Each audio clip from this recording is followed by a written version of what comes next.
الحمد للہ رب العالمین والصلاة والسلام علی سید المرسلین اما بعد فاعوذ باللہ من الشیطان الرجیم بسم اللہ الرحمن الرحیم۔ ہمارا قربانی کا موضوع چل رہا ہے، آئیے پارٹ نمبر 4 کی طرف آتے ہیں۔ ہم نے ابراہیم علیہ السلام کا واقعہ سماعت فرمایا، اب اماں ہاجرہ اسماعیل علیہ السلام کا واقعہ سب سنتے ہیں کہ قربانی میں کس کی یاد ہے،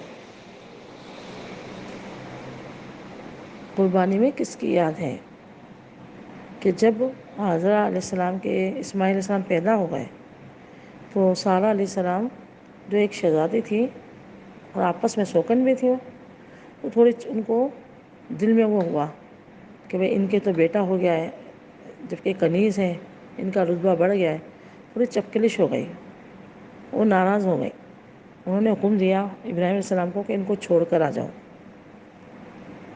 مجھے ان کو الگ کر دو۔ تو ابراہیم علیہ السلام کو اللہ تبارک و تعالیٰ کی طرف سے پھر حکم ہوا کہ ان کو جنگل بیابان میں، میدان میں جہاں میرا گھر ہے اس کے پاس چھوڑ کر آ جاؤ۔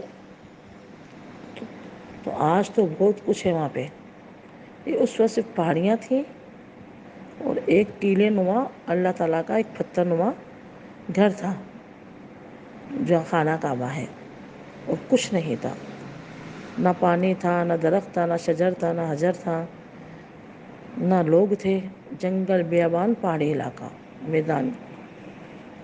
تو ابراہیم علیہ السلام ان کو لے جاتے ہیں اور کچھ کھانا پینا، پانی، مشکیزہ ساتھ دیتے ہیں، اور وہاں ان کو اتار دیتے ہیں اپنے گھر کے پاس۔ اور جب پلٹنے لگتے ہیں تو صابرہ شاکرہ بیوی حضرت حاجرہ رضی اللہ تعالیٰ عنہ ان کے دامن سے لپٹ جاتی ہیں اور کہتی ہیں، اے میرے سر کے تاج، اس میدان میں، اس جنگل بیابان میں آپ ہمیں کس کے آسے پر چھوڑ کر جا رہے ہو؟ آپ کیوں چھوڑ کر جا رہے ہو؟ آپ جواب نہیں دیتے۔ پھر وہ چند مرتبہ پوچھتی ہیں کہ ایک چھوٹا سا بچہ، آپ کس کے حکم پر ہمیں چھوڑ رہے ہو؟ پھر وہ خود کہتی کہ آپ کو اللہ نے حکم دیا ہے۔ وہ فرماتے ہاں۔ تو وہ صابرہ شاکرہ بیوی کہتی کوئی بات نہیں، جب میرے رب کا حکم ہے تو میں یہاں رہ لوں گی۔ ابراہیم علیہ السلام اس وقت ایک دعا مانگتے ہیں، ان کو حکم ہوتا ہے کہ تم لوگوں کو آواز دو، بلاؤ۔ تو ابراہیم علیہ السلام کہتے ہیں، اے میرے رب، میری آواز کون سنے گا؟ انہوں نے کہا آواز تم دو، پہنچانا ہمارا کام ہے۔ اس وقت ابراہیم علیہ السلام نے ندا کری، آواز لگائی، اے لوگوں، اس اللہ کے گھر کی طرف آؤ، اس برکت والے گھر کی طرف آؤ۔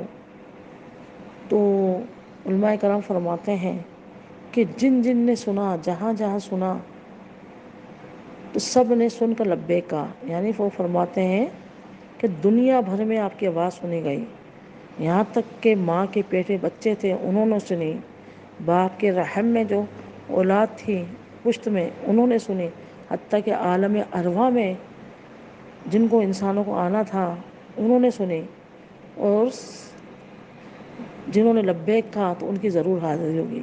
مزید علماء کرام فرماتے ہیں جنہوں نے ایک دفعہ لبیک کہا ان کی ایک دفعہ حاضری ہوگی، جنہوں نے 2 دفعہ لبیک کہا ان کی 2 دفعہ، جنہوں نے 3 دفعہ کہا ان کی 3 دفعہ ان کی حاضری ہوگی۔ تو سب نے عالم ارواح میں جتنے بھی انسان تھے آنے والے قیامت تک کے لیے، سب نے اس کی آواز کو سنا اور لبیک کہا۔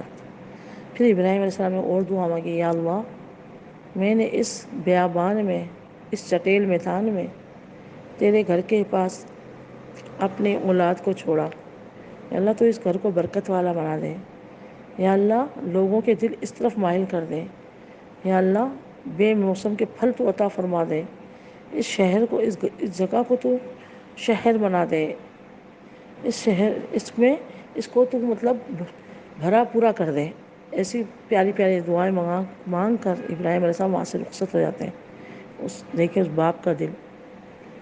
آج ہمارے جو ہے کہیں دین کے دعوت پہ نہیں جاتے، کافروں میں نہیں جاتے، پیچھے کون ہوگا، بچے کو کون سنبھالے گا، بیوی کو خرچہ کون دے گا۔ دیکھیں ابراہیم علیہ السلام کا توکل دیکھیں کہ اللہ کے حکم پر اپنی جوان بیوی چھوٹے سے صرف سال 1.5 سال کے تھے اسماعیل علیہ السلام، ان کو چھوڑ کر آ جاتے ہیں۔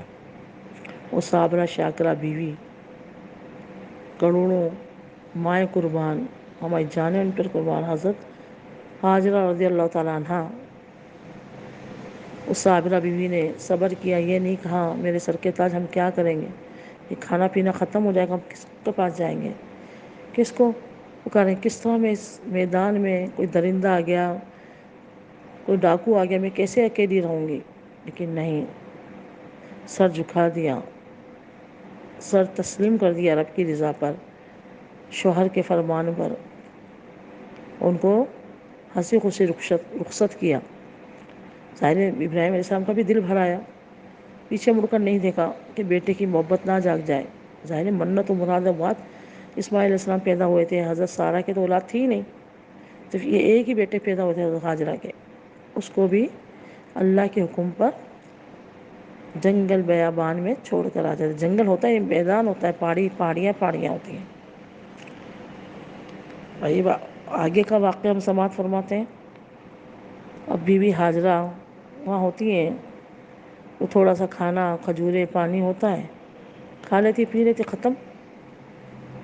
اب وہ دودھ بھی سوکھ جاتا ہے، ابراہیم علیہ السلام ننھے سے، اسماعیل علیہ السلام چھوٹے سے ہوتے ہیں، وہ بلگ رہے ہیں، بھوک کے مارے رو رہے ہیں، ماں ہے کیا کرے؟ تو 2 پہاڑیاں ہیں، صفا و مروہ،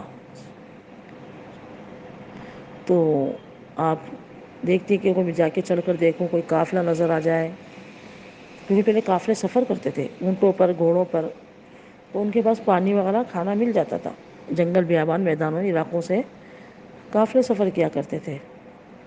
تو وہ اسماعیل علیہ السلام کو بٹھا کر، جہاں زمزم کا کنواں ہے، وہ صفا پر چڑھتی ہیں اور پھر اترتی ہیں، پھر مروہ کی طرف جاتی ہیں، اس طرف کے علاقے میں بھی دیکھے، پہاڑی کے اس طرف بھی دیکھے کہ شاید کوئی قافلہ نظر آ جائے، تو بیچ میں دوڑتی ہیں، کیونکہ اسماعیل علیہ السلام نظروں سے اوجھل ہو جاتے ہیں۔ حضرت سارہ، حضرت ہاجرہ دوڑتی ہوئی ہیں اور پھر مروہ پہ چڑھتی ہیں، پھر دیکھتی ہیں، پھر مروہ سے پھر اترتی ہیں، پھر دوڑتی صفا پہ آتی ہیں، تو 7 چکر لگاتی ہیں حضرت ہاجرہ علیہ السلام۔ تو اللہ تبارک و تعالیٰ کو اپنی اس پیاری کی ادا اتنی بھائی کہ تمام حاجیوں پر، تمام عمرہ کرنے والوں پر اس ادا کو لاگو کر دیا کہ میری پیاری کی ادا کو ادا نہیں کرو گے تو میں تمہارا عمرہ اور حج قبول نہیں کروں گا۔ اس کو کہتے ہیں سعی کرنا۔ آج بھی عمرہ کرنے والے اور حجاج کرام صفا مروہ کے گرد 7 چکر لگاتے ہیں، دوڑتے ہیں۔ اچھا، جو بیچ میں سبز میل ہے وہاں پر وہ دوڑی تھی، تو اب مردوں کو حکم دیا گیا ہے، عورتوں کو نہیں، کہ تم دوڑو میری پیاری کی یاد میں، تم دوڑو۔ حالانکہ وہ عورت تھی، وہ دوڑی تھی، لیکن عورتوں کو نہیں حکم دیا گیا کہ عورت عجیب سی لگیں گی دوڑتے ہوئے۔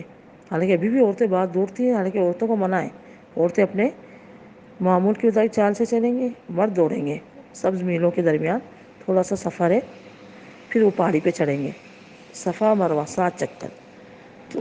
تو اللہ تبارک و تعالیٰ قرآن مجید میں فرماتا ہے ان شعائر اللہ، اللہ تعالیٰ جو ہے ان نشانیوں کو زندہ رکھتا ہے، اللہ کی نشانیاں ہیں، شعائر اللہ اللہ کی نشانیاں ہیں، اللہ کی پیاری بندے کی یاد کی یہ نشانیاں ہیں۔ تو تمام حج عمرہ کرنے والوں پر اس کو لاگو کر دیا گیا کہ تم جب تک اس پیاری کی ادا کو ادا نہیں کرو گے میں تمہارا حج عمرہ قبول نہیں کروں گا۔